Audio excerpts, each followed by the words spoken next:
हरेश्वर भोई, राजीव लोखंडे, 9 लोक आहे सगळे लेडीज धरून. या हरेश्वर भोई आणि राजीव लोखंडे आणि हे बायांना लावून द्यायचे की आमच्या तुम्ही सांगा बा बलात्कारची केस टाकली. एवढ्या बायांवर माझा पोरगा बलात्कार करणार आहे का? हा, हे पट्ट काय हे? त्याला बी आया बहिणी आहे ना, त्याच्या बहिणी चांगला दामदिक्कड आहे. मग तो हे धंदे करीन का? तो ब्लॅकमेल करायचा याला, ह्या बायांना सांगायचं ना, ह्या बाया त्याला ब्लॅकमेल करायच्या. अरे ती कलकत्ताची डॉक्टर, तिचं पूर्ण भारताने तिचा हे केलं होतं की नाही. तोपर्यंत माझं प्रेत घ्यायचं आणि पोलिसांकडनं माझं एवढं लक्षात ठेव फक्त तू. अरे आबा तू असं करून आहे ना, काही साध्य होणार नाही. तुला अजूनही सांगते मी, काही होत नाही. अरे किती गेले बिचारे असे याच्याने. किती गेले असतील ते पण आहे ना, प्रकरणाने सगळ्या पैशाने दाबून जातात असे चांगले चांगले प्रकार. अरे ती डॉक्टर ती मी माणूस आहे. अरे ती कलकत्ताची डॉक्टर, तिचं पूर्ण भारताने तिचं हे केलं होतं की नाही. काय झालं? माझ्या कामावर मी हे केलेलं आहे आतापर्यंत. यांना सांगायला पैसा पाहिजे राहतो. ज्यांनी वेळ आली त्यांना तर सोडायचंच नाही, बिलकुल सोडायचं नाही. मिळेल ना, न्याय मिळेल ना. थोडी शांतता काही कोणाला त्रास देऊ नये,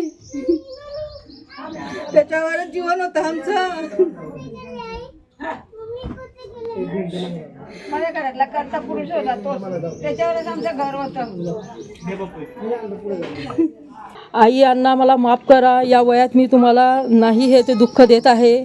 पण खरंच मी आता खूप थकलो आहे. जेव्हापासून मला समजले लागले तेव्हापासून प्रत्येक संकटाला मी सामोरे गेलो. आज नाही तर उद्या दिवस माझा राहील या आशेवर जगत होतो. पण संकट माझा पिछा सोडत नव्हता, मला जगू देत नव्हते.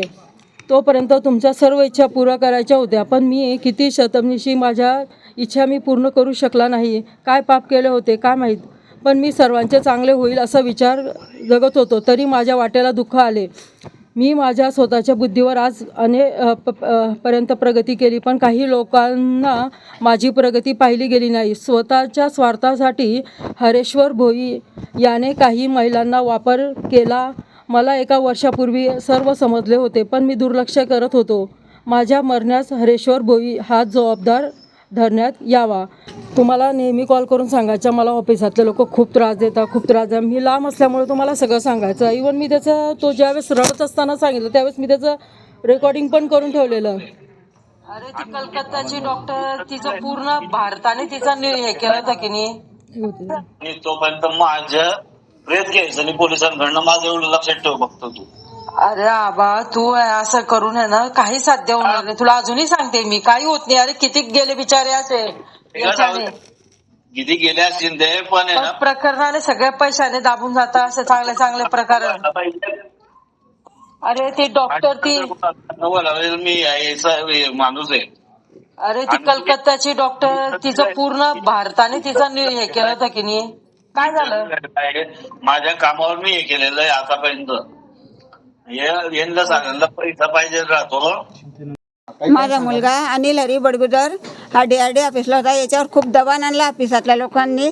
हरेश्वर भोई, राजीव लोखंडे, कोमल जावळे, लेडीज होती, सुरेखा पाटील, रुपाली पाटील, सीमा पाटील, साधना देशमुख, शरद पाटील, संदीप खेडकर या लोकांनी माझ्या मुलावर खूप दबाण आणला आणि त्याच्यावर दबाण आणून खूप त्याच्यावर प्रेशर आणला. शेवटी त्याला आत्महत्या करावी लागली. तर मला माझ्या मुलाचा न्याय मला मिळालाच पाहिजे. त्यांच्यावर कुठला पद्धतीचा दबाव होता? ते पैसे मागायचे त्याला 6 लाख त्यांनी मागितलेले होते. 6 लाख आधी यांनी दिलेले होते आणि अजून ते याचा ब्लॅकमेल करायचे. हा याने आम्हाला कधी सांगितलं नाही. रात्री जेव्हा मी गेली तेव्हा तो रडत होता म्हणे, मी असं करतो म्हणे. म्हटलं नाही करू नको असं म्हटलं. तू ब्लॅकमेल नेमकं काय करायचं? पैसे मागायचे. आणि या लेडीज आहे ना, या हरेश्वर भोईनी या लेडीजला सांगून दिलं, लावून दिलं यांनी. बलात्काराची धमकी द्यायची. काही बी धमकी द्यायच्या. मग त्या याला यामध्ये किती लोक आरोपी आहेत? या लोक हरेश्वर भोई, राजीव लोखंडे, 9 लोक आहे सगळे लेडीज धरून. या हरेश्वर भोई आणि राजीव लोखंडे आणि हे बायांना लावून द्यायचे की आमच्या तुम्ही सांगा बा बलात्कारची केस टाकली. एवढ्या बायांवर माझा पोरगा बलात्कार करणार आहे का? हा, हे पट्ट काय हे? त्याला बी आया बहिणी आहे ना, त्याच्या बहिणी चांगला दामदिक्कड आहे. मग तो हे धंदे करीन का? तो ब्लॅकमेल करायचा याला, ह्या बायांना सांगायचं ना, ह्या बाया त्याला ब्लॅकमेल करायच्या. काय मागणी आता आपली? माझी मागणी हीच आहे का मला न्याय मिळाला पाहिजे, त्यांना जेल व्हायलाच पाहिजे, बाया नवीन माणसांना बी जेल व्हायला पाहिजे. माझी हीच मागणी यापेक्षा आहे. तेव्हाच माझ्या मुलाच्या आत्म्याला शांतता मिळेल. कोणत्या विभागात काम करत होते आणि काय पद होते तुमचं? त्याचं पद काय होतं? तो बचत गटाचा मॅनेजर होता. बचत गटाचा मॅनेजर होता तो. DRD ऑफिसला मॅनेजर होता तो बचत गटाचा. त्याची नेहमी बाहेर गाडी ड्युटी राहायची. त्याने आम्हाला रात्री मेसेज केले, सगळं डायरेक्ट पूर्ण मेसेज टाकला त्यांनी की हे लोक मला अगदी म्हणजे हे करता. आम्हाला एवढं करण्याच्या अगोदर त्याने आम्हाला पूर्ण मेसेज टाकला की आई अण्णा मला माफ करा, या वयात मी तुम्हाला नाही हे ते दुःख देत आहे, पण खरेच मी आता खूप थकलो आहे. जेव्हापासून मला समजले लागले तेव्हापासून प्रत्येक संकटाला मी सामोरे गेलो. आज नाही तर उद्या दिवस माझा राहील या आशेवर जगत होतो, पण संकट माझा पिछा सोडत नव्हता, मला जगू देत नव्हते. तोपर्यंत तुमच्या सर्व इच्छा पूर्ण करायच्या होत्या, पण मी किती शतमनिशी माझ्या इच्छा मी पूर्ण करू शकला नाही. काय पाप केले होते काय माहीत, पण मी सर्वांचे चांगले होईल असा विचार जगत होतो, तरी माझ्या वाट्याला दुःख आले. मी माझ्या स्वतःच्या बुद्धीवर आज पर्यंत प्रगती केली, पण काही लोकांना माझी प्रगती पाहिली गेली नाही. स्वतःच्या स्वार्थासाठी हरेश्वर भोई याने काही महिलांना वापर केला. मला एका वर्षापूर्वी सर्व समजले होते, पण मी दुर्लक्ष करत होतो. माझ्या मरण्यास हरेश्वर भोई हा जबाबदार धरण्यात यावा. राजू लोखंडे हे फक्त पैशांसाठी भोईंचे ऐकत होते आणि माझे काही नुकसान केले. त्यांना फक्त पैसे प्रिय होते. पैशासाठी वाटेल ते करायला तयार असतात. भोई हेचे ऐकून शरद पाटील, संदीप खोडकर यांनी रुपाली पाटील, सुरेखा पाटील, कोमल जावळे, साधना देशमुख, सीमा पाटील यांनी माझी काही चूक नसताना खोट्या तक्रारी केल्या. पिढींना काही अधिकार नसताना त्यांनी माझे वैयक्तिक बँक खाते तपासले.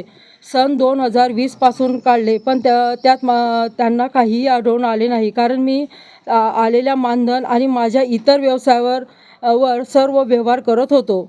त्यामुळे माझ्या आत्महत्येस हरेश्वर भोई, राजू लोखंडे, कोमल जावळे, सुरेखा पाटील, रुपाली पाटील, सीमा पाटील, साधना देशमुख, शरद पाटील, संदीप खोडकर यांना दोषी ठरण्यात यावे व जोपर्यंत त्यांना अटक होत नाही तोपर्यंत माझ्या देहास अग्निडाग देऊ नये ही माझी शेवटची इच्छा. एवढं त्याने आम्हाला मेसेज केला करण्याच्या अगोदर. बरोबर 9:11 त्याचा मेसेज आला. या संदर्भात काही तक्रार वगैरे दाखल नाही केली होती का तुम्ही या संदर्भात? जर एवढा त्रास ही गोष्ट त्यांनी खरं म्हणजे तो आई वडिलांपर्यंत ह्या गोष्टी त्यांनी कधी यूज दिल्या नाही. अशा प्रयत्न तर चालू होते.